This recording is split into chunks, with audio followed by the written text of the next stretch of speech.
Khasiat kencur untuk obat batuk berdahak. Khasiat kencur untuk obat batuk sudah tidak asing lagi. Kencur dipercaya bisa mengobati batuk berdahak secara alami. Terserang batuk berdahak sangat tidak nyaman untuk menjalani aktivitas sehari-hari. Batuk berdahak terjadi akibat infeksi di paru-paru, sehingga menghasilkan dahak yang keluar di tenggorokan saat batuk.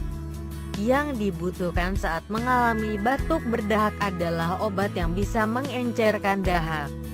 Ada ramuan alami untuk mengencerkan dahak, yaitu kencur. Khasiat kencur untuk obat batuk sudah tidak asing lagi. Kencur dipercaya bisa mengobati batuk berdahak secara alami. Tanaman obat dengan nama ilmiah Kaempferia galanga ini memiliki banyak manfaat seperti melengkapi rasa masakan, kecantikan, juga untuk kesehatan tubuh. Rasa pedas kencur memberi kehangatan pada tubuh, juga sensasi rasa yang berbeda pada masakan.